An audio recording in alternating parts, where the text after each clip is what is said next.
nagdadasal ka. Pero itataka, sunod-sunod ang problema, may namatay, sunod-sunod, may sakit. Hindi nawawala ang sakit, problema sa pamilya mo. Bakit? Si Jesus ay wala sa pamilya mo. Mali ang sinasamba mo. Isa lamang ang makapagliligtas sa iyo, si Jesus. Ang makapagbibigay ng solusyon sa iyo, si Jesus lamang. Ang makapagpapatapos ng pag-aaral ng mga anak mo, walang iba kundi si Jesus.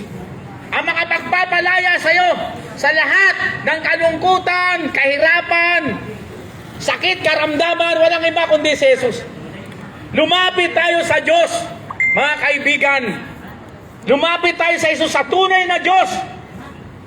Sabi niya sa Revelation, sa aklat ng Revelation, pahayag o pahayag, Kapitulo 20, no? Sabi niya, sa 3:20, sabi niya, kumakatok ako sa inyong pintuan. At kung ako inyong pagbubuksan, makikisalo ako sa inyong hapagkainan. Ano yung pintuan na yun? Ang pintuan na to, ang doorknob nito ay nasa puso natin. Walang doorknob to sa labas.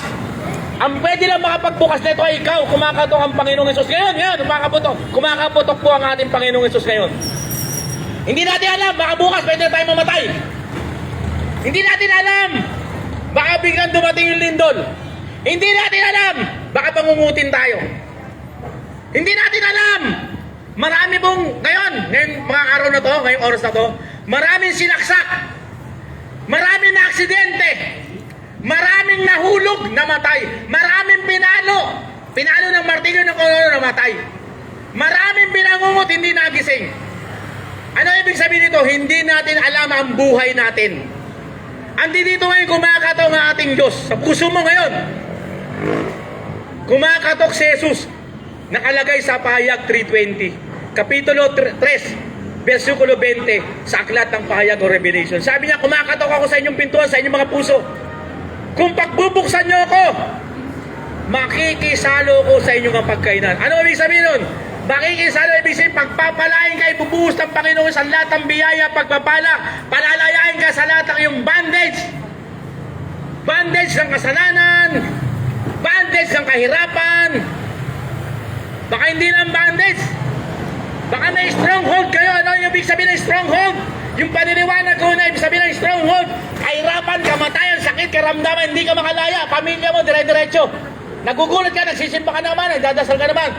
Pero punong-puno ka ng problema, hindi ka nilalayan. May stronghold ka ang pamilya mo. Isa lamang ang magpapalaya sa iyo, si Jesus, tatanggapin mo. When you accept Lord Jesus Christ as your Savior, Redeemer, God and Lord, automatically, palalayain ka sa stronghold mo. Walang makapagpapalaya sa stronghold, sa bandage. Hindi kayang gabutin to ng mga tabletas, ng capsule, ng syrup. Pinakamagaling na gamot sa buong mundo, dito kayang gamutin. Ang makapagpapalaya lang sa stronghold, sa bandage of sin, ng kahirapan, ng karamdaman, walang iba kundi si Jesus. Hindi pa ako nagbibura, marami pong pinalaya. Yung babae na agasan, hindi po niya lang ang laylaya ng Panginoon, gumaling na nampalataya siya. Ang sabi ng Panginoon, pinanagaling ka ng iyong pananampalataya, huwag ka nang babalik sa iyong kasalanan, dahil pag hindi, pag umalik ka, lalong malala. Hindi ba kayo nagtataka? Ayaw ng Diyos na repeated, redundant na kasalanan, paulit-ulit. Hingi ka ng tawad. Magkakasaan na ako ulit. Repent! Pagsisisi, ibig sabihin ng pagsisisi, metanoia. Healing, rebuilding. Ito po yung ibig sabihin ng pagsisisi, metanoia. I-rebuild ka, gagamutin ka from your darkness of your life. No? Change your mind. Isuko mo ang buhay mo, ito po ang pagsisisi. Magkaiba po ang confession sa pagsisisi. Mga kapatid, mga kaibigan, kung nasaan ka, naririnig mo ang tinig na ito, magsisi ka. Repent! And accept Lord Jesus Christ as your Savior, Lord, and God, and Redeemer. At sinasabi ko sa iyo, mga kaibigan, kung nasaan ka, pagpapalain ka, pagtatagumpayin ka. Pero pag ikinahiya mo ang salita ng Diyos, ang sabi ng Panginoong Hesus, kung ikinakahiya mo ko sa mundong ito, ikakahiya kita sa harap ng mga anghel sa kasama aking amang salat. Ikakahiya mo tayo. Do not reject, do not deny the divine powerful gospel. When you deny When you reject the divine powerful gospel, kawawa po tayo. Today, nowadays, ngayon, sa kasalukuyan, receive, accept Lord Jesus Christ, your Savior, and Lord and God. Mga kapatid, makapal po ang mukha ko. Bakit? Pinilaya ako ng Panginoon. Ako'y dating isang NPA. Nakapatay ng tao, adik, lahat ang klase ng tabletas, gamot. Natikman ko yan. Yung Biblia, ginawa ko pang rolling paper ng tsongke, ng damo. Ganyan ako kasama. Minumura ko, magulang ko. Ang dami kong pinalo sa ulo. Binato, wala akong ginagalang. Pero isang araw, nagkasakit ako. Sakit na hindi kayang i-determina ng maliban ng pati PGs, hindi nila alam ang sakit ko. UST, hindi alam ang sakit ko. Nagpunta ako.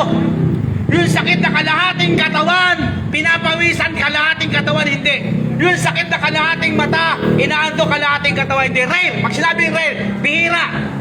Baka hindi nga bihira to, baka ako na may sakit nito eh. Pero, nakinig ako ng salita ng Diyos. Sa nangangaral, sabi niya, sobrang kasalanan mo. Pati magulang mo, minumura mo. Hindi ka naniniwala sa Diyos. Dahil ako naging sa NPA, ang NPA hindi po naniniwala sa Diyos. Hindi po niya naniniwala. Iyak po ako ng iyak. Sabi ko, Panginoon, payat na payat po ako. Panginoon, iligtas mo po ako. At nung oras na yun, tinanggap ko siya, tinatanggap kita bilang Hari, Diyos, tagapagligtas, mananakot ko. Alam niyo mga kapatid, dumaloy ang biyaya, pagpapala, kasaganaan, walang humpay na katagumpayan hanggang ngayon. Na-ordain po ako ng pastor, na-ordain po ako ng bishop. Nagtuturo po ako sa PNP, krame, sa MPD, sa pulis. Isang basura. Itinaas ng Panginoon kasi gagawin kang busilak sa kabutihan, gagawin kang precious ng Panginoon. Ganyan tayo kamahal ng ating Panginoon. Sinaalay niya ang buhay niya para sa iyo at para sa akin. Para iligtas ka, para bigyan ka ng katagumpayan, para pagpalain ka. Pamilya mo pagpapalain. Isa lang ang susi si Jesus. Walang ibang susi sa mundong ito. Hindi yung mga libro. Bumili ka ng pinakamamahaling libro, hindi ka kayang iligtas dyan. Makinig ka sa pinakamagagaling na motivational speaker, encouragement, mga magaling na speaker, hindi ka makakalaya. Makakalaya ka lamang yung mga nagpapahayag ng salita ng Diyos na si Kristo ay Diyos tagapagligtas. Maniwala po kayo sa akin. Itong mga tao ito nandirito niligtas ng Panginoon. At meron kaming assurance to enter the heaven. Ito po ang isa sa pinakamaganda. Pag ikaw ay tinanggap mo si Jesus bilang Hari, Diyos tagapagligtas mo, nakatitiyak ka na ililigtas ka hindi lamang sa mundong ito, sa pisikal na mundong ito, pati sa langit. Mga kapatid, ililigtas ka. Hindi po sa denomination, religion, makapagmiligtas ng tao. Meron pong theology niyan. Kung naaalala nyo ang account sa Bible, yung dalawang nakapako sa krus, yung nakapako sa krus, inasaanan niya, buong buhay niya magnanakaw siya. Hindi siya naniniwala sa Diyos, pero isang araw, nung nakapako na siya sa krus, sabi ng nasa kaliwa, kung ikaw ay Diyos, iligtas mo ako, iligtas mo kami. Ang sabi ng nasa kanan, sumampalataya kay Jesus, huwag mong ganyanin yan, sapagkat siya'y walang kasalanan, tayo ay makasalanan, karapat-dapat tayo ipako. Ano sabi ng nasa kanan? Na buong buhay niya magnanakaw, hindi naniniwala sa Diyos, pero sa isang kasakmata naniwala sa Diyos. Sabi niya, Panginoong Jesus, ipagsama mo po ako sa paraiso, nanampalataya ang tao yon. Ano sabi ng Diyos sa ating Panginoong Jesus? Today, you will be with me in paradise. Ngayon din ipagsasama kita sa paraiso. Mga kapatid, hindi, walang reliyon ng tao ito, walang denomination. Pero niligtas. Ang makapagliligtas sa atin ay ang ating Panginoong Jesus. Ito po hindi aksidente. Ako po ay bising tao. May turo po ako sa PNP.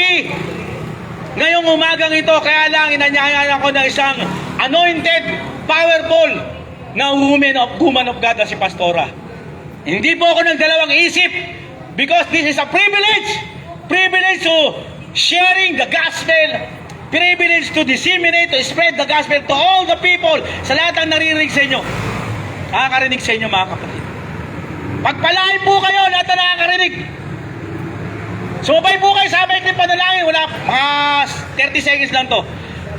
Sabihin niyo, Panginoong Jesus, sumasampalataya ako sa iyo na ikaw ay Diyos, tagapagligtas, mananakop, at Diyos ko. Sinusuko ko po ang buhay ko sa iyo, Panginoong Jesus. Humingi po ako ng tawad sa lahat ng kasalanang ginawa ko sa isip, salita at sa gawa. Mga kasalanang sinadya at di sinadya mula nung pagkabata hanggang ngayon. Patawarin mo po ako, linisin mo po ako ng banal mong makapangyarihang banal mong salita, Heavenly Father. At kusang loob, binubuksan ko ang aking puso. Inaanyahan kita na manahan ka, maghari ka, manguna ka sa buhay ko. Pakailaman mo ba ang buhay ko, Panginoong Jesus? Salamat po, Panginoong Jesus. Salamat po, mga kapitbahay. Pagpalain po kayo. Ang chairman dito, mga kagawad, yung congressman dito, pagpalain ang ating mayor, ang lahat ng consuls from District 1 to District 3, pagpalain po kayo. Lahat ng pamilyang Pilipino, pagpalain po kayo. Papasukin nyo ang banal na salita ng Diyos, ang gospel. Huwag natin papasukin ang alak. Kaya tayo nagkakaroon ng problema, pinapasok natin sa ating tahanan, mga shabu, alak, chismes. Avoid nyo po yan, palayasin nyo yan in Jesus' name. Ang papasukin nyo sa pintuan nyo, ang makaparehang banal na salita ng Diyos, ang gospel. Pag pinapasok nyo yan, pinapasok nyo si Jesus sa buhay nyo, sa pintuan nyo at sa pamilya nyo. Yan lang po. Maraming salamat po. Thank you po, Heavenly Father. Sa iyo po ang papurit pasalamat, dakilan Diyos sa pangalan ni Jesus. Ito po ay aming samang dalangin. Amen, amen, and amen.